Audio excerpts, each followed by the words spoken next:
दोस्तों बहुत ही अच्छे होंगे आप सब। दोस्तों हर्षित सर के साथ वापस से हर्षित सर एक और चैप्टर आप सबके लिए लेके आए हैं, क्योंकि धीरे धीरे हम चैप्टर को ख़त्म करे जा रहे हैं और एक नया चैप्टर हमसे कहता है कि भैया चलो अब हमारा भी नंबर आ गया भाई, अब हमें भी डिस्कस कर लो थोड़ा सा, तो कर देते हैं, क्या दिक्कत है। दोस्तों आज जिस हम चैप्टर के बारे में बात करने वाले हैं उस चैप्टर का नाम क्या है, पीछे देख रहे हो आप, चैप्टर का नाम है पुष्पी पादपों की भारी संरचना। दोस्तों दो तीन चीज़ें यहाँ से क्लियर हो गई। पहली बात, सर मैं यहाँ पे डिस्कस करने वाले हैं सर भारी संरचना। मैंने कहा बहुत बढ़िया। और मैंने कहा भारी संरचना किसकी? सर पुष्पी पादपों की। सर मतलब ये बात है कि हमें पुष्पी पादपों की भारी संरचना के बारे में पता करना है। अब मैं आपसे ये बोलता हूँ, मैंने कहा बेटा एक बार बताओ, आप लोगों ने आंतरिक संरचना भी तो पढ़ते हो, तो भारी संरचना की क्या ज़रूरत है? कह रहे सर आंतरिक संरचना को देखने के लिए हमें उसको काटना पड़ेगा, सूक्ष्मदर्शी में देखना पड़ेगा, बहुत कुछ है सर, बहुत कुछ है, बहुत पापड़ बेलने पड़ेंगे। मगर सर यहाँ पे कोई पापड़ बेलने की ज़रूरत ही नहीं है। मैंने कहा क्यों? सर आप कैसे दिखते हो, आपका फेस का कलर कैसा है, आपके हेयर कैसे हैं, सर आपको देखते ही पता लग जाता है। हमें उसके लिए आपके डीएनए को देखने की ज़रूरत नहीं है। इसका मतलब सर हमें आंतरिक संरचना की तरफ जाने की ज़रूरत ही नहीं है सर। मैंने कहा बेटा क्यों? खैर सर जब भारी संरचना से काम हो रहा है तो फिर आंतरिक संरचना की तरफ क्यों जाया जाए? मैंने कहा यार बात तो परफेक्ट है। मैंने कहा तो कोई और तरीका? कह रहे हाँ सर मेरे पास एक तरीका और है। मैंने कहा क्या? सर ये पेन देखिएगा। मैंने कहा बिल्कुल सर 99% तो ये चीज़ श्योर होती है सर, ये पेन अगर आपको ब्लू दिख रहा है तो ब्लू ही चलता होगा। मैंने कहा यार क्या बात है, बिल्कुल सही बात है। तो कह रहे सर यही तो होती है जिसे हम बोलते हैं भारी संरचना। मैंने कहा यार बिल्कुल ये बात तो है यार। कह रहे सर आप चौक से लिखते हो? मैंने कहा बिल्कुल। सर ये ग्रीन कलर का चौक है। मैंने कहा हाँ है। तो मैंने कहा आपने चला के देखा? सर ज़रूरत ही नहीं है। मैंने कहा बेटा क्यों? कह रहे सर इसकी भारी से भारी चीज़ बता रही है नहीं, तो इसका आकृति, इसका रूप बता रही है चीज़ तो कि आखिर ये कैसा है। दोस्तों कोई इंसान मोटा है, पतला है, कोई इंसान गोरा है, काला है, सांवला है, किस तरीके का है, आपको उसके लिए उसकी आंतरिक संरचना देखने की ज़रूरत नहीं है। आप बाहरी संरचना के हिसाब से ही वो वाली चीज़ पता कर देते हो। आप बता देते हो कि उस इंसान की संरचना कैसी है। आप पहले से बता देते हो कि वो इंसान आपको किस तरीके का दिखता है। इसका मतलब भारी संरचना के लिए आपको कोई भी औजार पाते की ज़रूरत नहीं है। बाहर से देखो, पता करो क्या दिक्कत आ रही है। और दोस्तों अगर इसी तरीके से आप कभी भी कोई भी पेड़ देखते हो, पेड़, प्लांट, अगर आप कोई भी प्लांट देखोगे तो ऐसी स्थिति में प्लांट को देखने के बाद आपको ये बात लगेगी सर प्लांट में सर हमको सब कुछ पता है, पौधे के अंदर क्या क्या चीज़ होती है। मैंने कहा अच्छा क्या क्या होती है? कह सर पौधे के अंदर ऐसी बहुत सारी चीज़ें होती है जो हम देख के बता सकते हैं, हमें उसके लिए पौधों को काटने की, तोड़ने की ज़रूरत नहीं है। यार तो क्या क्या चीज़ें हैं ऐसी जो आप देख के बता सकते हो? कह सर एक डायग्राम बना के ज़रा बताए थे उसको। मैंने कहा बिल्कुल बताइए। कह सर एक काम करो, पहले तो एक गमला बना दो बहुत अच्छा सा। मैंने कहा लो यार कहाँ टेंशन लेते हो, लो एक पॉट बनाना है, छोटा सा गमला, देखो ये बना दिया, ध्यान से देखिएगा। क्योंकि सर ये तो एक गमला हो गया। मैंने कहा बिल्कुल सही है। कह सर गमले के अंदर एक पौधा सा लगा दो ना थोड़ा सा। मैंने कहा लो बेटा ये लो।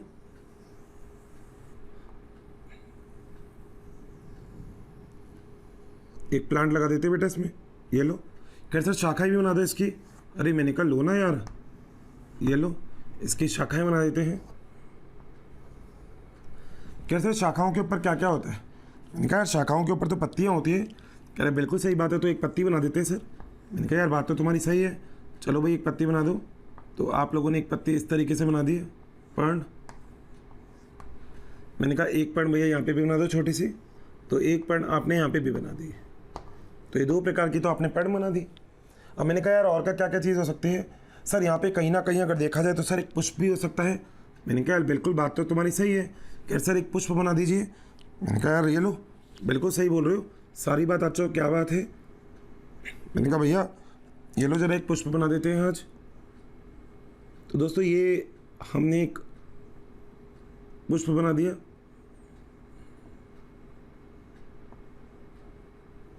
एक पुष्प बना दिया। क्योंकि सर पुष्प के अलावा कई बार आप ये चीज़ कह सकते हो कि फल भी हो सकते हैं इसके अंदर। मैंने कहा यार बिल्कुल सही बात है, फल तो होंगे ही। कह रहे सर तो बना दीजिए ना फल भी। मैंने कहा लो यार यहीं पे बना देते हैं, देखो कहीं पे, जैसे मान लो यहीं पे ही। दोस्तों ये लो,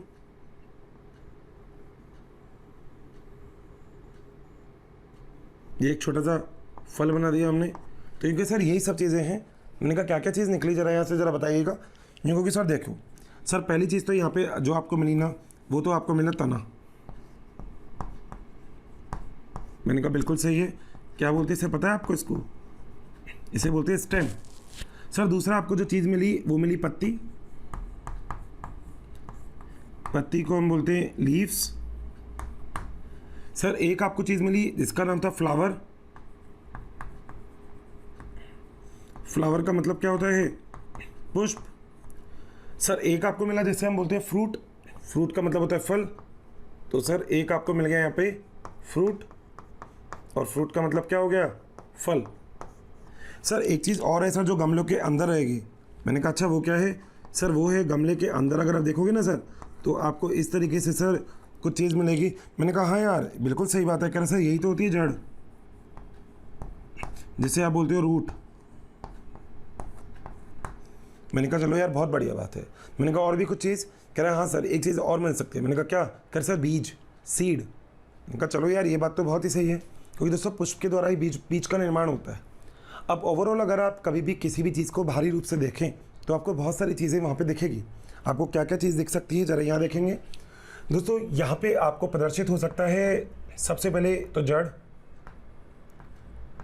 सीक्वेंस नहीं है ये, आगे पीछे लिख सकते हैं, कोई दिक्कत नहीं है।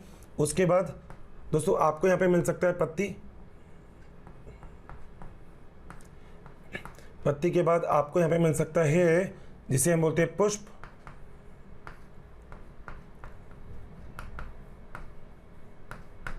पुष्प के बाद क्या मिल सकता है? बीज। बीज के बाद क्या मिल सकता है? फल। और दोस्तों देखा जाए तो इन सब चीज़ों को अब हम यहाँ पे बहुत ही अच्छे से और डिटेल से पढ़ना है। हमें एक एक चीज़ों के बारे में देखना है कि आगे पुष्प पादप के अंदर किस किस तरीके से व्यवस्थित हो सकते हैं, आखिर पत्तियाँ किस तरीके की होती हैं, आखिर जड़ कितनी प्रकार की होती हैं जो पादपों के अंदर मिलेंगी। तो हम इन सभी चीज़ों के बारे में यहाँ पे देखेंगे। आज के इस लेक्चर के अंदर हम पहली चीज़ देखते हैं दोस्तों, जिसका नाम है मूल, मतलब जड़। तो पहला पॉइंट, फर्स्ट ए, नाम क्या है? मूल। इंग्लिश में क्या बोलते हैं? रूट। दोस्तों सबसे पहले तो ये बात याद रखिएगा, जो जड़ होती है ये अवशोषण करने का कार्य करती है। मतलब जो जड़ होती है इनका जो प्रमुख कार्य होगा वो क्या होगा? जो जड़ होगी दोस्तों ये अवशोषित करेगी किस चीज़ को? जल, और दोस्तों साथ साथ करेगी खनिज लवण।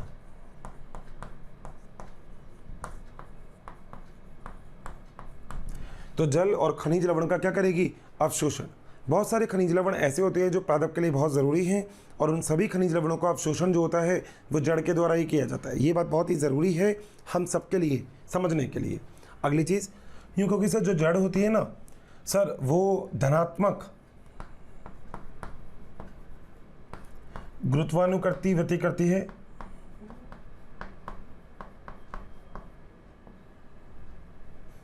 गुरुत्वानुवर्ती बढ़ती है, और आप कहोगे ऋणात्मक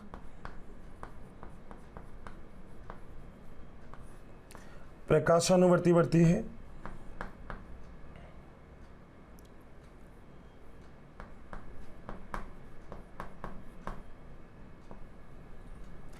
दोस्तों इसका मतलब जरा थोड़ा सा समझ लेना, वैसे मैं आपको पहले भी इस चीज़ को समझा चुका हूँ। दोस्तों जो जड़ होती है वो एक्चुअली धनात्मक गुरुत्वानुवर्ती, यानी कि जड़ जो नीचे की तरफ जाएगी, और नीचे की तरफ अगर कोई चीज़ जा रही है तो वो गुरुत्वाकर्षण की दिशा में जा रही है, इसलिए आप उसको बोलते हैं धनात्मक गुरुत्वानुवर्ती। कुछ अपवाद भी होते हैं इसके, वो हम बात करेंगे। और ऋणात्मक प्रकाशानुवर्ती होती है। भाई प्रकाश कहाँ से आता है? ऊपर से। जड़ कहाँ जा रही है? नीचे। तो जड़ विपरीत दिशा में जा रही है, इसलिए हम जड़ को बोलते हैं ऋणात्मक प्रकाशानुवर्ती। दो बातों में कोई दिक्कत किसी को भी नहीं।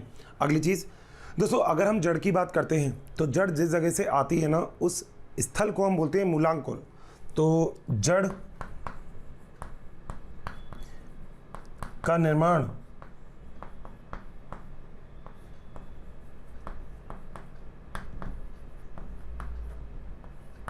कहाँ से होता है? मूलांकुर से। मूलांकुर को आप इंग्लिश में बोलते हो रेडिकल।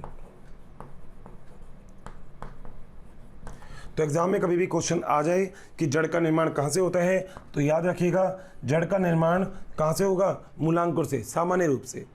दोस्तों अगर मैं आपसे बात करूं तो हम यहाँ पे जड़ों के प्रकार भी लिख सकते हैं।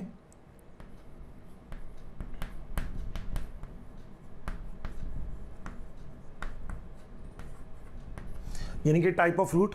और दोस्तों जड़ों के प्रकार, कितने प्रकार की होगी जड़? दोस्तों यहाँ पे होगी जड़ 2 प्रकार की। एक तो अपन यहाँ लिख देंगे और एक अपन बिना किसी दिक्कत के यहाँ लिख देंगे। जिसमें एक जड़ होगी जिससे हम बोलते हैं मूसला जड़,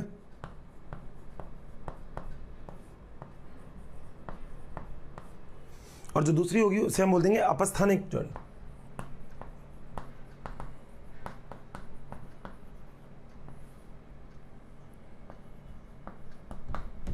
दोस्तों मूसला जड़ को हम बोलते हैं टैप रूट,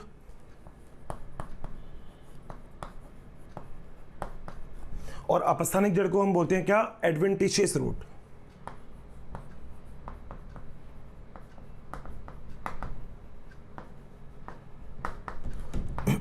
अब समझिएगा जरा क्या चीज होती है। दोस्तों यहाँ पे जो मैंने अभी आपको पॉइंट लिखा है वो मैंने आपको लिखा है कि जड़ कितने प्रकार की होती है, मतलब जड़ की उत्पत्ति कहाँ से हो रही है उसके आधार पे हम जड़ को कितने प्रकार में बांटते हैं? 2 प्रकार में। जिसमें एक प्रकार होता है जिसे हम बोलते हैं मूसला जड़, और एक होता है जिसे हम बोलते हैं अपस्थानिक जड़। याद रखिएगा एक चीज़, अगर जड़ मूलांकुर के हिस्से से निकल रही है तो उसे हम मूसला जड़ बोलेंगे, मूसला मूल बोलेंगे। और मूलांकुर के अलावा कहीं से भी निकल रही है दोस्तों तो वो कौन सी जड़ हो जाएगी? अपस्थानिक जड़। बात सही है? तो अब बहुत बार ये क्वेश्चन दिमाग में आता है कि सर ये मूलांकुर है क्या? दोस्तों अगर आप कभी भी बीज की संरचना बनाएंगे, मान लीजिए ये एक बीज की संरचना है, आंतरिक संरचना, तो इसमें वो भाग जो तने का निर्माण करेगा उसे हम बोलेंगे प्रांकुर, और जो जड़ का निर्माण करेगा उसे हम बोलेंगे मूलांकुर। थैंक यू स्टूडेंट, हमें इतना प्यार देने के लिए। डेली काफ़ी संख्या में स्टूडेंट हमारे वीडियोस को देख रहे हैं और उसका लाभ उठा रहे हैं। बच्चों आप सभी से मेरी ये रिक्वेस्ट है कि प्लीज़ नीचे दिए गए डिस्क्रिप्शन में दिए गए लिंक को प्रेस करिए और अपना एनरोलमेंट कराइए। बच्चों इसके साथ ही जिन बच्चों को यहाँ पर डाउट सेशन की भी ज़रूरत है, साथ ही मटेरियल्स की भी ज़रूरत है, वो सभी हमारे प्रीमियम कोर्सेज को भी रजिस्ट्रेशन करवा सकते हैं। दोस्तों मूलांकुर को बोला जाता है रेडिकल, और प्रांकुर को बोला जाता है प्रीम्यूल। और यहाँ पे जो आपको दिख रहे हैं ना, ये क्या है? ये कॉटिलेडॉन यानी कि बीजपत्र, एंडोस्पर्म। ठीक है, कॉटिलेडॉन है। अब जरा थोड़ा सा ध्यान से सुनिएगा दोस्तों, अगर आप कभी भी किसी भी बीज की संरचना को देखेंगे तो बीज ना सजीव होता है, वो निर्जीव होता, तो उससे एक नए पादप का निर्माण बिल्कुल भी नहीं होता। इसका मतलब वो क्या है? वो है सजीव। अगर जो बीज है वो सजीव है और उससे एक नए पादप का निर्माण हो सकता है, तो इसका मतलब हम एक बात बहुत अच्छे से मानते, क्या हम एक बात बोल भी सकते हैं, और वो क्या चीज़? तो बीज के अंदर कोई ऐसा भाग होगा जो तने का निर्माण करेगा, और बीज के अंदर कोई ऐसा भाग होगा जो जड़ का निर्माण करेगा। अब बीज का जो ऐसा भाग जो तने का निर्माण कर रहा है उसे हम बोलेंगे प्रांकुर, और बीज का ऐसा भाग जो जड़ का निर्माण कर रहा है उसे हम बोलेंगे मूलांकुर। मगर दोस्तों जो बीज होता है ये सजीव ही तो है। कोई भी चीज़ सजीव तब रहेगी जब उसके अंदर खाना उपस्थित होगा। तो दोस्तों देखो, इसके पास टिफिन है खाने के, जब जरूरत होगी तभी उसमें से खाना खा लेगा, कोई दिक्कत ही नहीं है। इसका मतलब हम एक बात समझ गए कि प्रांकुर और जो मूलांकुर होते हैं, इन प्रांकुर और मूलांकुर से तने का निर्माण और जड़ का निर्माण होता है क्रमशः। यानी कि इससे हम लोग बोल सकते हैं कि भविष्य का जो तना बनेगा वो कहाँ से बनेगा? प्रांकुर से। और जो भविष्य की जड़ बनेगी वो कहाँ से बनेगी? मूलांकुर से। दोनों पॉइंट यहाँ पे लिख लीजिएगा, भविष्य तना और भविष्य जड़। अगर पूछ ले आपसे तो आपको पता होना चाहिए, कि भविष्य तना और भविष्य जड़ क्या चीज़ होती है। अब यहाँ पे देखिए, जड़ दोस्तों मूसला मूल कौन सी मूल होगी? ऐसी मूल जो मूलांकुर से निकल रही है। अब आपको पता है मूलांकुर क्या हो गया, ठीक है?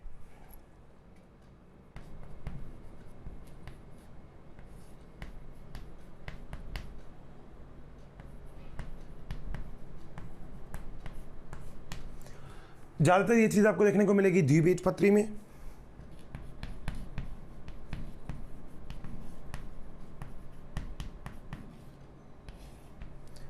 बात सही है। और दोस्तों इस प्रकार की जड़ में दो प्रकार की जड़ और होती है, जैसे एक को हम बोलते हैं प्राथमिक और एक को हम बोलते हैं द्वितीय। तो यहाँ पे प्राथमिक व द्वितीयक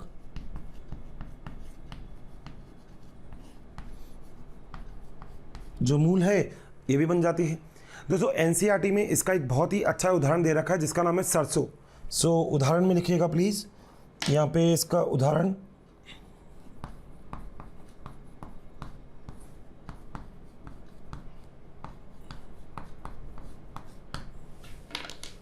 बात सही है, कोई दिक्कत है यहाँ तक? तो दोस्तों ये पहली मूल हो गई जिसे हम बोलते हैं मूसला मूल। डायग्राम की अभी टेंशन मत लेना, प्राथमिक और द्वितीयक मूल मैं आपको बता देता हूँ वो क्या होता है। दोस्तों अगर मान लीजिए ये कोई भी जड़ है, जड़ से अगर ये एक मूल निकल गई तो दोस्तों ये तो एक नॉर्मल मूल हो गई, इससे जो मूल निकलेगी वो होगी प्राथमिक मूल, फिर द्वितीयक मूल। तो इस प्रकार से कुछ जड़ें जो होती है वो निकलने का कार्य करती है। बात सही है। अगली चीज़ अपस्थानिक मूल।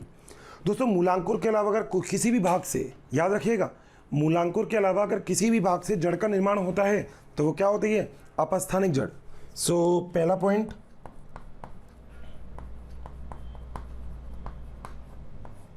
मूलांकुर के अतिरिक्त किसी अन्य भाग से, तो मूलांकुर के अतिरिक्त किसी अन्य भाग से अगर कोई भी जड़ निकलेगी तो उसे हम क्या बोलेंगे? अपस्थानिक जड़। भाई अपस्थानिक जड़ अकेली अकेली से लग रही है तो इसे थोड़ा सा कवर कर दो ना भाई, तो ऐसे ऐसे कर दो, इसको भी और इसको भी। बात सही है। दोस्तों उदाहरण के लिए याद रखिएगा, जैसे बरगद, एक और उदाहरण याद रखिएगा जिसका नाम होता है घास, और एक और उदाहरण जिसका नाम है मॉन्स्टेरा। दोस्तों ये दो उदाहरण बहुत ही इंपॉर्टेंट है। एक उदाहरण तो जो आपने यहाँ पे लिखा है, एक उदाहरण जो आपने यहाँ पे लिखा है। बताइए, बात ठीक है? दोस्तों हम अपस्थानिक मूल में एक और विशिष्ट प्रकार की मूल के बारे में बात कर लेते हैं, जिस मूल का जो नाम होता है उसे हम बोलते हैं जकड़ा मूल, या हम बोलते हैं फाइब्रस रूट, या हम बोलते हैं रेशेदार रूट या रेशेदार मूल। दोस्तों आपने देखा गेहूं के अंदर जो जिस प्रकार के मूल मिलती है वो यही होती है। मैं उदाहरण लिख रहा हूं,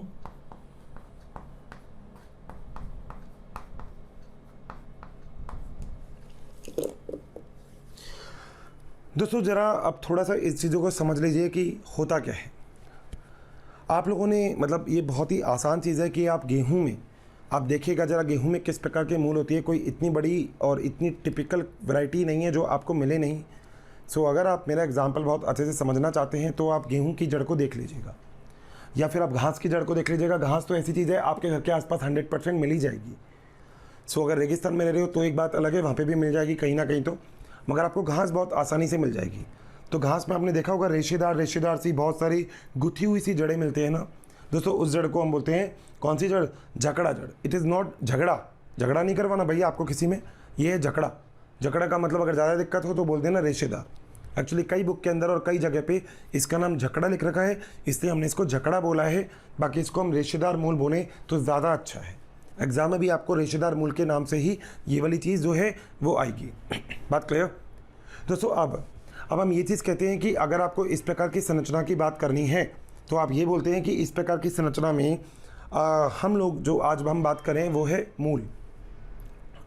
अब थोड़ी देर के लिए कॉपी और पेन साइड में, केवल मेरी बात सुनने का। हमने जो आज चैप्टर स्टार्ट किया उस चैप्टर का नाम है भारी संरचना। हम पुष्पी पादपों में जो भी उसकी भारी संरचना देखेगी हम उसको देखेंगे। ज़्यादातर जो हमारा फोकस होगा वो होगा आवर्त बीजी के ऊपर। अगर हम यहाँ पे पूरी बात करें तो जो पादप होता है उसकी भारी संरचना में आपको बहुत सारी चीज़ देखने को मिलती है, जैसे जड़ मिलती है, तना, पत्ती, पुष्प, और इसके अलावा बीज, फूल, ये सब कुछ। फूल और पुष्प तो एक ही चीज़ हो गई, फल। अगर देखा जाए तो इन सब की जो संरचना होती है वो बाहरी रूप से अलग अलग होती है। हम इनकी पूरी संरचना के बारे में देखेंगे, मतलब ऐसी संरचना जो सूक्ष्मदर्शी के अलावा आपको दिख जाए। जनरल आपको जो संरचना दिख जाएगा ना, हम उस संरचना के बारे में यहाँ पे आपसे बात करेंगे। दोस्तों यहाँ पे जो असली चीज़ होती है वो क्या? वो ये कि भारी संरचना के रूप में सबसे पहली जो चीज़ हम देखते हैं वो हम देखते हैं जड़। दोस्तों जड़ बहुत ही ज़रूरी है पादप के लिए। जड़ आधार प्रदान करती है। बिना जड़ के जो पादप है वो बेचारा मिट्टी के अंदर कैसे रहेगा? तो मिट्टी को जकड़ने का काम जो करेगी ये करेगी जड़। तभी आपने लोगों ने सुना भी होगा। देखो बहुत सारी चीज़ें ऐसी होती है जो मैं लिखता नहीं हूँ मगर मैं आपसे बोल रहा हूँ। सो अगर जो मैं आपसे बोलता हूँ ना वो प्लीज़ आप लिख लो, मज़ा ही अलग आ जाएगा। क्योंकि जो मैं बोलता हूँ वो मैं लिखता नहीं हूँ। वैसे तो लिखता तो मैं सब कुछ हूँ। ये तो डायलॉग हो गया किसी मूवी का। बताना मुझे कि कौन सा मूवी का डायलॉग हो गया है। आप लोग मूवी तो बहुत सारी देखते होंगे ना, तो बता ही देना। तो दोस्तों यहाँ पे जो हम बात करें ना वो वाली बात क्या है, हम बोल रहे हैं जो जड़ होती है वो मृदा को पकड़ के रखती है। तभी हम लोग ये चीज़ बोलते हैं कि कई बार हम बोलते हैं जो वृक्ष है उसको उगाना चाहिए, जो वृक्ष है उसको काटना नहीं चाहिए। अगर रेगिस्तान से आपको बढ़ने से रोकना है तो आप वृक्ष को उगाओ। अगर आपको भूमि का मृदा का कटान रोकना है तो वृक्ष को उगाओ। क्यों? क्योंकि ये जो वृक्ष होंगे उसके बाद जड़ें होंगी, और जो जड़ें होंगी वही होंगी जो ज़मीन से चिपकी हुई रहेंगी। बाकी पेड़ तो ऊपर होता है। जो जड़ें होंगी उनका एक ही काम होगा। क्या काम होगा दोस्तों? वो ऐसे करके कंट्रोल करके रखेगी। वो कहेगी भैया मैंने सब कुछ पकड़ रखा है, टेंशन लेने वाली बात नहीं है। उन्होंने पकड़ रखा है तो उनका काम हो गया। और उन्होंने जब वो सब चीज़ें पकड़ रखी है तो उनका काम क्या हुआ? उनका काम ये हुआ कि कहीं ना कहीं आप ये कह सकते हैं कि जो मृदा है उसका जो क्षय है वो रुक जाएगा, मृदा कटेगी नहीं। दोस्तों दूसरी बात ये होती है कि बहुत सारे ऐसे खनिज पोषक तत्व होते हैं जो आपको जल में ही मिलेंगे, जो आपको मृदा में ही मिलेंगे।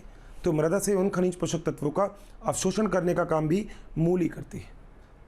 एक बहुत बड़ी बात नहीं है, बहुत ही छोटी बात है। और वो बात ये कि जितनी मूल होगी, जितने मूल रोम होंगे मूल के ऊपर, उतना ही अवशोषण की दर ज़्यादा होगी। बात सही है? 2 कान होंगे तो 2 कान जितना सुनोगे, 10 कान होंगे तो 10 कान जितना सुनोगे। उतने नहीं है वैसे, है ना? तो ओवरऑल हम लोग एक बात कहते हैं कि जो जड़ होती है वो बहुत ही इंपॉर्टेंट होती है पादप के लिए।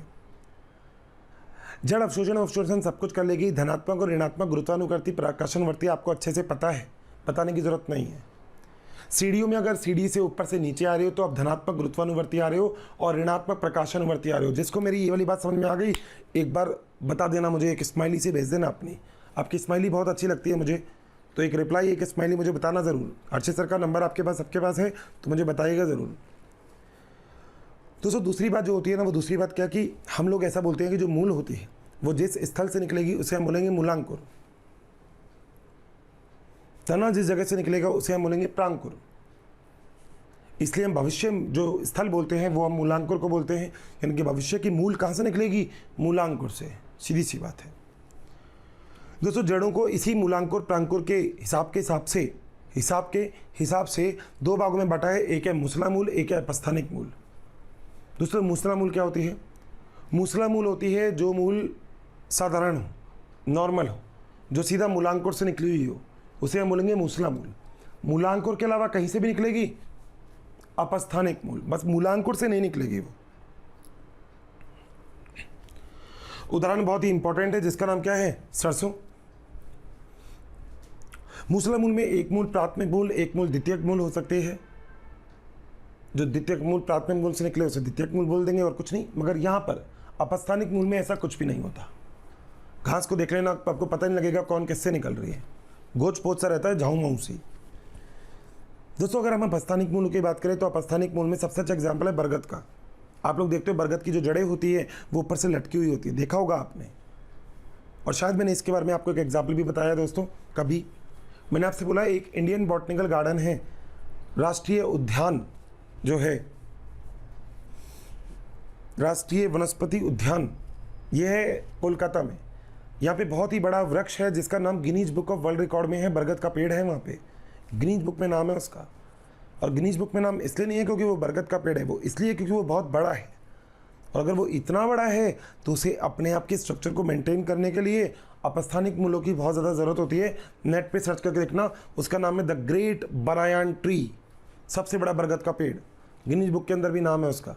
अगर मैं गलत नहीं हूँ तो शायद 3000 समथिंग के आसपास उसके अंदर रूट्स प्रेजेंट है जो लटकी हुई रहती हैं, प्रॉप रूट बोलते हैं उन्हें हम, ठीक है, अपस्थानिक मूल है। तो यहाँ से तक एक छोटी सी बात थी, एक छोटा सा इंट्रोडक्शन था मूल को लेके, और एक छोटा सा विभाजन था जड़ के प्रकार को लेके कि या तो वो मूलांकुर से निकलेगी या फिर वो मूलांकुर से नहीं निकलेगी। बात सही है? कितना आसान है ना? देखना जरा आगे, बहुत ही आसान है ये, बट मेरे साथ साथ पढ़ते रहने का, ठीक है भाई। यहाँ तक नोट करो, तुमसे तो बातें कर लो, नोट करो भाई यहाँ से फटाफट, फिर अपन आगे चलते हैं। बच्चों काफ़ी संख्या में डेली हमें बहुत सारे कमेंट्स आ रहे हैं कि वी प्लीज़ इस टॉपिक पे वीडियो बनाएं, इस सब्जेक्ट पे वीडियो बनाएं। तो आप सभी से मेरी रिक्वेस्ट है कि प्लीज़ हमारे यूट्यूब चैनल को सब्सक्राइब करें और उसमें दिए गए बेल आइकन को प्रेस करें ताकि टाइम टू टाइम आपको नोटिफिकेशन मिलता रहे। बच्चों, हम ऐसा इसलिए कह रहे हैं कि बहुत सारे बच्चे उसी टॉपिक की रिक्वेस्ट करते हैं जो ऑलरेडी हमारे चैनल्स पे दिए हुए हैं। तो आप सभी से रिक्वेस्ट है कि आप सभी जो है उस चैनल पे जा कर के उन सारे वीडियोस का लाभ ज़रूर उठाएं। हाँ जी, तो मूल के बारे में जो कहानी हुई वो वाली कहानी क्लियर है। ये बात क्लियर है कि आखिर मूल में कितने प्रकार की मूल हमको मिल जाती है। दोस्तों, प्राथमिक मूल, द्वितीयक मूल और तृतीयक मूल के बारे में आपको पता है। जो मूल मूलांकों से निकलेगी वो हो गई प्राथमिक मूल, ठीक है। जो प्राथमिक मूल से निकलेगी वो द्वितीयक मूल, और जो तृतीयक मूल से निकलेगी वो तृतीयक मूल। अभी मैं मत कहना सर चतुर्थ मूल क्या होगी जो तृतीयक से निकलेगी। तुम सबको तृतीयक चतुर्थ बोल देना, कोई दिक्कत नहीं है, बोलते जाओ, लंबी लंबी करे जाओ मूल को, कोई दिक्कत नहीं है। मगर याद रखना प्राथमिक मूल और द्वितीयक मूल में क्या अंतर होता है। आज बहुत ही अच्छा एग्जाम्पल मैं आपको ये बात का बोलता हूँ कि आप बाहर जाएंगे तो एक छोटा सा पौधा द्विबीजपत्री का ले लीजिए, उसको। बड़ा पीपल का पेड़ तो तुमसे उखड़ेगा नहीं, छोटा सा पीपल का पेड़ ही उखा लेना, अपने आप में बाहुबली मत बनना, ठीक है। छोटे सा पीपल के पेड़ उखाड़ के देख लेना उसमें क्या होता है, ठीक है। और एक घास, उसको भी उखाड़ के देख लेना, दोनों में पता लग जाएगा आपको जड़ के अंदर क्या फ़र्क आपको मिलता है। अब दोस्तों, इतनी सब संरचना के बाद हम लोग ये चीज़ करते हैं कि जो मूल होता है आखिर उस मूल के अंदर किस प्रकार से और कैसी उसकी संरचना होती है। दोस्तों, जो मूल की संरचना होती है, इस मूल की संरचना को हम विभज्योत के क्षेत्र से बहुत ही अच्छे से समझ सकते हैं। मैंने आपको पहले भी एक बात बोली थी कि, और नहीं भी बोली तो प्लीज़ आप एक बार सुन लीजिएगा क्योंकि समझ में बहुत जल्दी आ जाएगी वो वाली चीज़। दोस्तों, पादप के अंदर सभी की सभी कोशिकाएं विभाजन करने का काम नहीं करती। मेरी बात ध्यान से सुनिएगा प्लीज़। पादप के अंदर सभी कोशिकाएं विभाजन करने का काम नहीं करती। पादप के अंदर केवल कुछ स्थल होते हैं जहाँ पे विभाजन होता है। तो जिस स्थल में विभाजन होता है उसे हम बोलते हैं विभज्योतकी क्षेत्र, मेरिस्टेमेटिक टिश्यू। एक ऐसी जगह जहाँ पे विभाजन होगा उसे हम बोलेंगे विभज्योतकी क्षेत्र। और विभज्योतकी क्षेत्र पादप के अंदर 3 प्रकार के होते हैं। एक होगा शीर्षस्थ, एक होगा मध्यस्थ, एक होगा पार्श्व। जो शीर्षस्थ शीर्ष पे होंगे और पादप में 2 शीर्ष होंगे, एक ये वाला, एक ये वाला। दोस्तों, अगर मैं इन दोनों शीर्षों की बात करूं तो ये तो है तने का शीर्ष, ये है जड़ का शीर्ष। तो आज मेरे लिए ज़रूरी चीज़ क्या है, जड़ के शीर्ष की बात करना। तने को तो छोड़ेंगे नहीं, तने को भी ले लेंगे। तो आज ज़रा जड़ के शीर्ष के बारे में बात करते हैं। दोस्तों, अगर कभी भी हम लोग जड़ के डायग्राम के बारे में बात करेंगे तो एक डायग्राम सबसे पहले मैं आज आपके यहाँ पे बना रहा हूँ, और ये डायग्राम तो जड़ का बहुत ही ज़्यादा इंपॉर्टेंट है। सो जो मूल की संरचना है वो संरचना इस डायग्राम के बाद आपको और अच्छे से क्लियर हो जाएगी। दोस्तों, हम जो जड़ बनाते हैं वो जड़ हम कुछ इस प्रकार से बनाते हैं, कुछ ऐसे। ध्यान से देखिएगा, समझिएगा, उसके बाद अगर कोई बात हो तो बात पूछिएगा। दोस्तों, ये होता है जड़, ठीक है। जड़ में आप देखें तो नीचे की तरफ आप कुछ ऐसे कुप्पीनुमा एक संरचना और बना सकते हैं, ऐसे, इस तरीके से, ठीक है। दोस्तों मैं मेरे अलग अलग जो चौक हैं उन चौक से अलग अलग तरीके की संरचना बना रहा हूं, तो प्लीज़ आप इस संरचना को ध्यान से देखिएगा, बाद में आप इसका डायग्राम बनाइएगा। सो अभी आपको डायग्राम नहीं बनाना, पहले आप यहाँ पे मुझे देखिएगा, फिर आपको डायग्राम बनाना है इसका, ठीक है।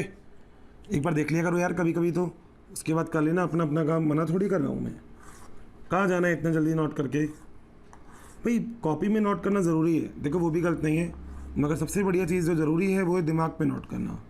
अगर चीज़ एक बार दिमाग पे नोट हो गई ना तो फिर कभी भी कोई भी दिक्कत नहीं आएगी। देखो बना दी संरचना।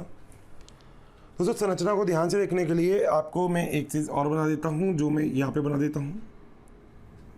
ये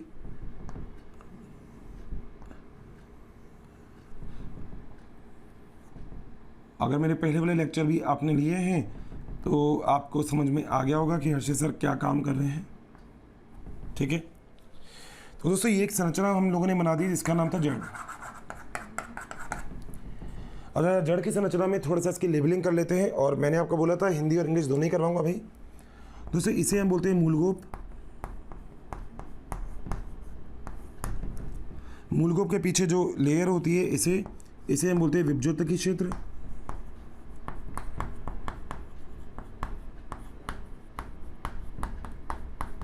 भाई मेरी राइटिंग थोड़ी सी अच्छी नहीं है तो प्लीज़ उस चीज़ को देख लीजिएगा। विभज्योतकी क्षेत्र के पीछे एक क्षेत्र और होता है जिसे हम बोलते हैं दीर्घीकरण क्षेत्र।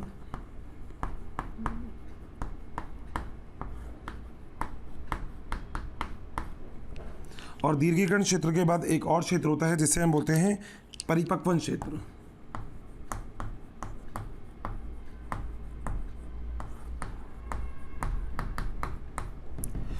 परिपक्वन क्षेत्र में उपस्थित होती है मूल रोम।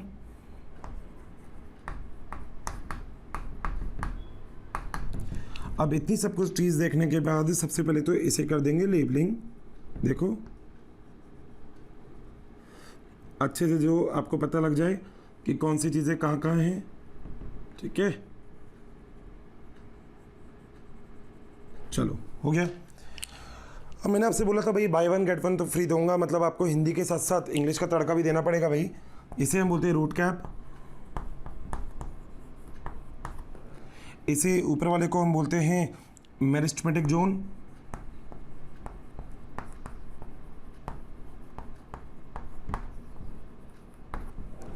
इसके ऊपर वाले को हम बोलते हैं इसे एलोंगेशन,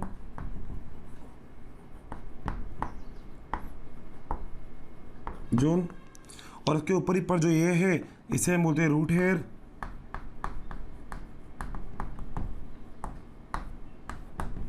और उसके ऊपर ही पर जो आपको दिख रहा है इसे हम क्या बोलते हैं, इसे हम बोलते हैं मैच्योरेशन जोन।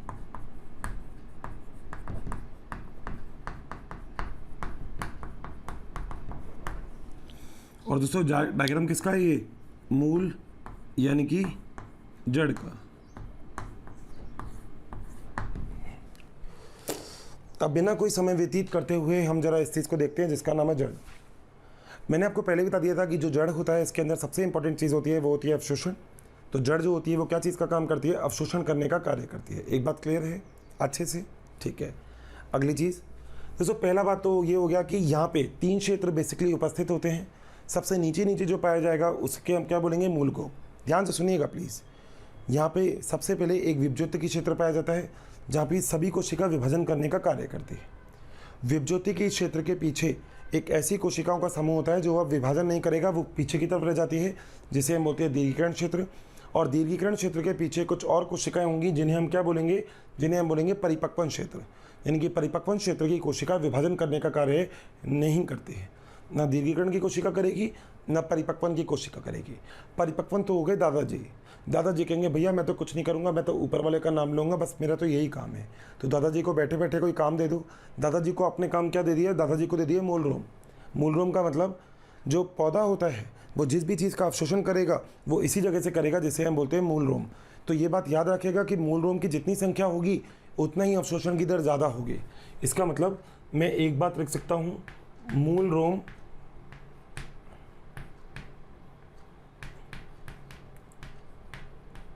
की जो संख्या होगी वो क्या होगी, समानुपाती होगी किस चीज़ के, अवशोषण की दर के।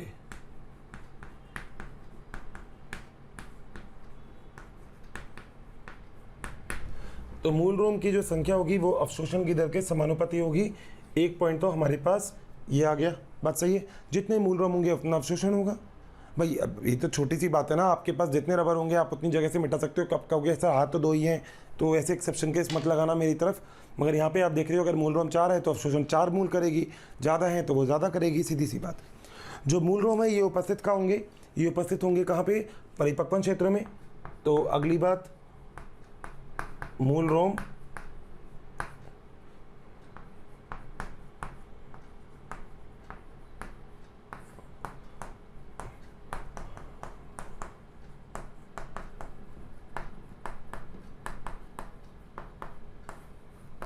परिपक्वन क्षेत्र में क्या होंगे, उपस्थित। दूसरा पॉइंट क्लियर है अच्छे से, ठीक है। अगली चीज़ दोस्तों, हमने यहाँ पे एक चीज़ देखी है जो हम डायग्राम के अंदर भी देख रहे हैं, और मैं आपको ये वाली चीज़ समझा भी देता हूँ। दोस्तों हम देख रहे हैं मूल रोम में सबसे नीचे नीचे जो विभज्योतिकी क्षेत्र है, यहाँ पे केवल इसकी कोशिका क्या करेगी, विभाजन। तो पहले तो ये वाला पॉइंट लिख देते हैं, जो विभज्योतिकी क्षेत्र है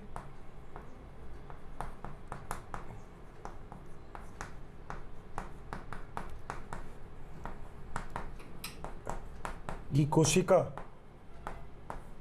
क्या करती है, विभाजन करती है।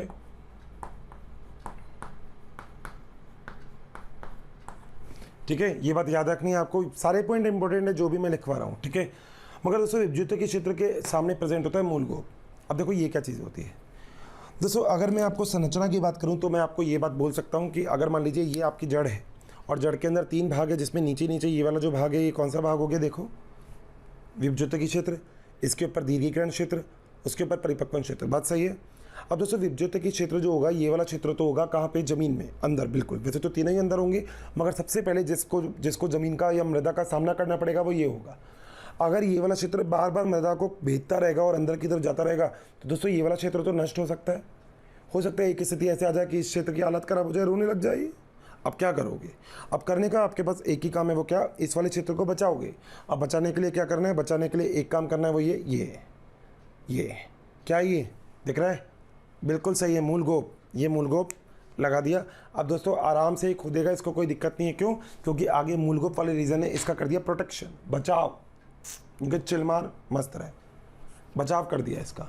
तो ये एक बहुत ही अच्छा और बहुत ही बढ़िया एग्जाम्पल, बहुत ही उम्दा एग्जाम्पल है किस चीज़ का, मूलगोप के प्रोटेक्शन करने का। तो आप एक पॉइंट और लिख सकते हैं कि जो मूलगोप होता है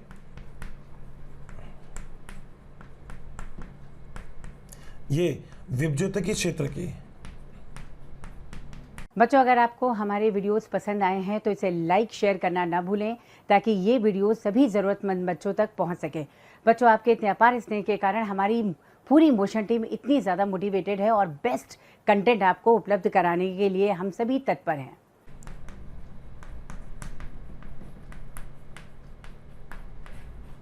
क्या करता है? सुरक्षा करता है। बात सही है दोस्तों। मैं यहाँ पे आपको एक चीज़ और ऐड कर देता हूँ इम्पोर्टेंट करके।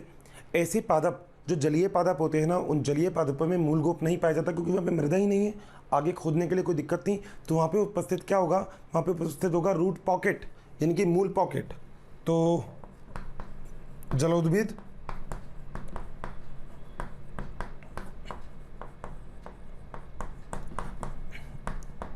पादपों में मूलगोप के स्थान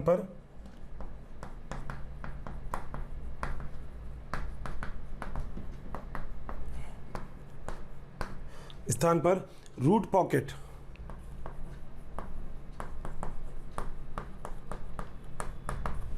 यानी कि जड़ जेब, माना जड़ पॉकेट उपस्थित होती है।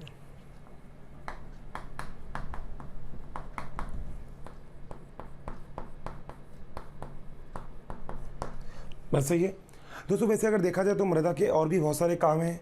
बहुत सारे हार्मोन का संश्लेषण करने के लिए भी मूल जो होती है वो मदद करती है। तो एक पॉइंट अपन और लिख सकते हैं, हार्मोन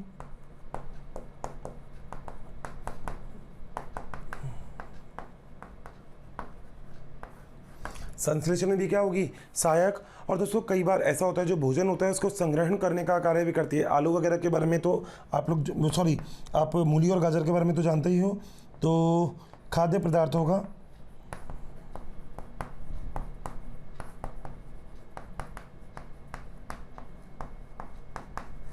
क्या होगा? संग्रहण होगा। बात सही है। तो दोस्तों ये पूरी की पूरी संरचना आप लोगों ने देखी कि हमारे पास जो मूल होती है, जड़ होती है, उसकी संरचना कैसी होती है आपके सामने है। आप अब देखा जाए तो एक बीजपत्री और द्विबीजपत्री की संरचना भी आप लोग बना सकते हो, कोई बड़ी बात नहीं है। याद रखिएगा जो फाइब्रस सा होगा ना, वो तो एक बीजपत्री होगा। फाइब्रस का मतलब रेशेदार, बहुत ही दमादम एक के ऊपर एक। और जो बहुत ही सुस्पष्ट होगी जड़, एक एक जड़ बहुत ही स्पष्ट होगी, वो क्या होगी? द्विबीजपत्री में, जिसे हम बोलते हैं मूसला मूल। तो जो फाइब्रस रूट होती है, जकड़ा जो मूल होती है, वो तो अपस्थानिक मूल के श्रेणी में आती है, और देखा जाए तो वो इतनी सुस्पष्ट नहीं होती है। तो दोस्तों यहाँ तक हम लोगों ने एक बात की जड़ के बारे में। होपफुली ये सब चीज़ें आपको बहुत ही अच्छे से समझ में आ रही है ना भैया? दिक्कत तो नहीं है? पक्का? बहुत ही आराम से चल रहा हूँ, एक एक चीज़ आपने देख ली। यहाँ पे बस डायग्राम को याद रखना। देखो बोलता आ रहा हूँ, बायोलॉजी है, डायग्राम से क्लियर होगी और किसी से नहीं। आपसे, मुझसे और डायग्राम से, बस 3 चीज़ों से अपन इसको क्लियर कर लेंगे। ठीक है भाई? यहाँ तक नोट करेगा, फिर आगे भी तो चलना है। नहीं चलना क्या? अभी चलना है यार, आगे भी ऐसे कैसे करते हो? अभी तो हुआ ही क्या है? ठीक है भाई, यहाँ तक की कहानी में कोई दिक्कत तो नहीं है ना? पक्का? श्योर? लॉक कर दें? कर दिया। दोस्तों अब हम लोग बात करते हैं कि आखिर जो मूसला मूल होती है उसमें एक छोटा सा टॉपिक और है, वो क्या? कई बार दोस्तों मूसला मूल ना अपने आप को रूपांतरित कर लेती है, और ये वाली चीज़ बहुत ही ज़्यादा इंपॉर्टेंट है, तभी मैं इसको बहुत ही पहले ले रहा हूँ। दूसरा, मूसला मूल तो नॉर्मल मूल होती है, जिस चीज़ को आपको पता है कि मूसला मूल कहाँ से निकलेगी, वो निकलेगी मूलांकुर से। मगर दोस्तों कई बार ऐसा देखा जाता है, मतलब कुछ प्लांट में जिन्हें हम बोलते हैं मैंग्रोव प्लांट, ऐसे प्लांट जो दलदली क्षेत्रों में मिलते हैं, तो उन क्षेत्रों में जो ऑक्सीजन होती है वो बहुत ही कम पाई जाती है। अब पत्तियां तो जितनी भी होगी भैया उतनी ऑक्सीजन का आदान प्रदान करेंगे, मगर उनके क्या है, उनको भाता नहीं है भैया। वो कहते हैं यार पत्तियां तो बहुत कम है मेरे पास, इतना तो मेरे ऑक्सीजन में काम नहीं हो रहा, मेरे को कुछ और करना पड़ेगा। तो दोस्तों वो एक्चुअली क्या करते हैं दोस्तों, वो न्यूमेटोफोर अपनी जो जड़ होती है उनको डेवलप करते हैं कुछ अलग तरीके से। वो जो जड़ होती है वो दलदली क्षेत्र से ऊपर की तरफ आ जाती है, यानी कि धनात्मक प्रकाशानुवर्ती। देखना मैंने आपको लिखवाया कि जो मूल होती है वो ऋणात्मक प्रकाशानुवर्ती होती है, क्योंकि नीचे की तरफ गति करती है, वो वृद्धि करती है। मगर यहाँ पर जो वृद्धि हो रही है वो कहाँ पे हो रही है, ऊपर की तरफ। अब जब वृद्धि ऊपर की तरफ हो रही है तो ये वाली वृद्धि कौन सी हो गई दोस्तों, ये वृद्धि हो गई धनात्मक प्रकाशानुवर्ती और ऋणात्मक गुरुत्वानुवर्ती, उल्टी बात हो गई। तो दोस्तों मूसला मूल जो होती है इसका एक रूपांतरण है ये, जिसे हम मैंग्रोव बोलते हैं। आगे लेंटिसल्स या वातरंध्र इसके अंदर डेवलप हो जाते हैं। आइए ज़रा डायग्राम के थ्रू हम इस चीज़ को बहुत ही अच्छे से समझते हैं। दोस्तों अब मैं आपसे बात कर रहा हूँ एक टॉपिक के बारे में जिसका नाम है मूसला मूल का रूपांतरण। अभी जो हम पढ़ रहे हैं वो है मूसला मूल। सबसे पहले मैं आपको ये बात कर रहा हूँ कि मूसला मूल का रूपांतरण कैसे है।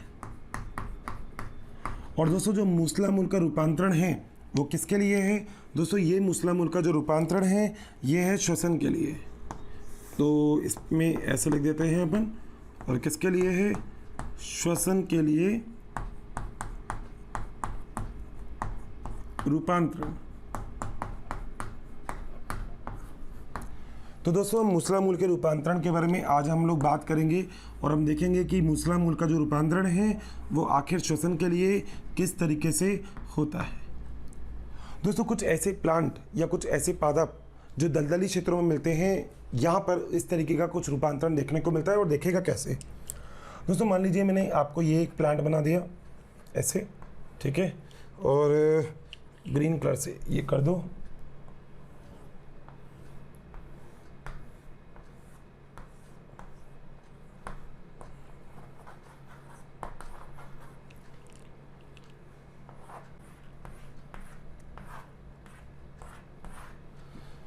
ठीक है दोस्तों, हो गया ये प्लांट।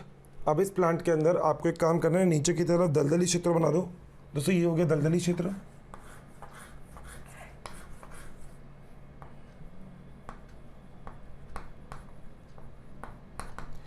अब इनकी जो जड़ें होंगी वो क्या होगी, दलदली क्षेत्रों से ऊपर की तरफ आएंगी, मतलब कुछ इस तरीके से।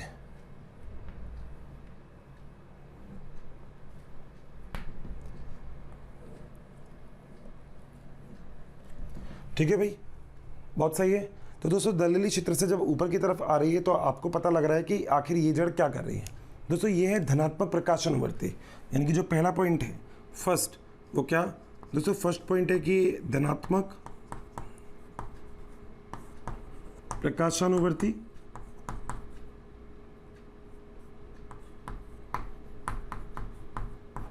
और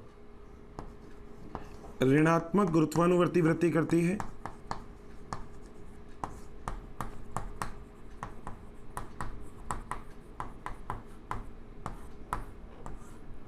ठीक है, दूसरी बात दोस्तों, अगर आपको यहाँ पे ध्यान से दिख रहा है तो ये जो जड़ें हैं, ये जो पादप है, वो पादप कौन सा है, मैंग्रोव। तो दोस्तों आप लिख सकते हैं सी पॉइंट, मैंग्रोव पादप में दोस्तों राइजोफोरा बोलते हैं इसको, राइजोफोरा।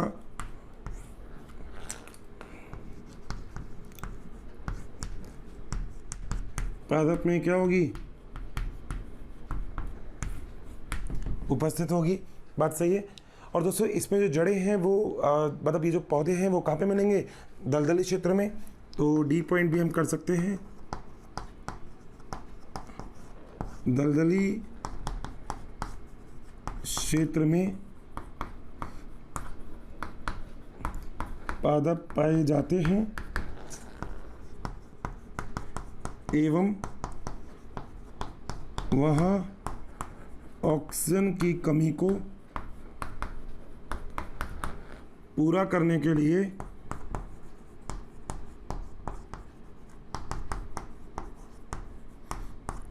मूल का रूपांतरण होता है। मूल का रूपांतरण होगा। ये वाली चीज़ जो लास्ट वाला पॉइंट है, ये चीज़ याद रखना। ऑक्सीजन की कमी को पूरा करने के लिए क्या होगा? मूल का रूपांतरण। दोस्तों अब अगर आप ध्यान से देखें तो यहाँ पे जो जड़ होगी ना, वो देखो कुछ इस तरीके से ऐसे डेवलप हो जाएंगी, जैसे इस तरीके से जड़ पैदा हो गई। और इन जड़ों को हम क्या बोलेंगे दोस्तों? इन जड़ों को हम बोलेंगे न्यूमेटोफोर।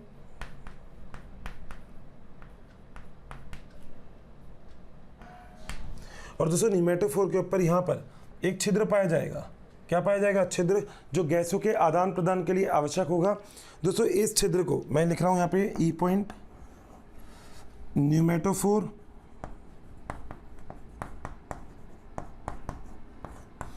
मूल के शीर्ष पर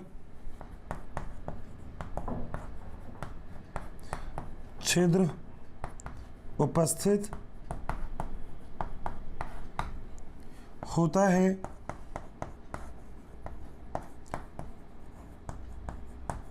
जिसे वातरंध्र, दोस्तों वातरंध्र को इंग्लिश में बोलते हैं लेंटिसल या न्यूमेथोड कहते हैं। बात सही है? तो ये क्या हो गया दोस्तों? ये हो गया वातरंध्र, या फिर क्या बोल देंगे? न्यूमेथोड, जो किस चीज़ का काम करेगा दोस्तों? ये बात अच्छे से आप लोग याद रखिएगा। गैसों का आदान प्रदान करता है। क्या करता है? गैसों का आदान प्रदान।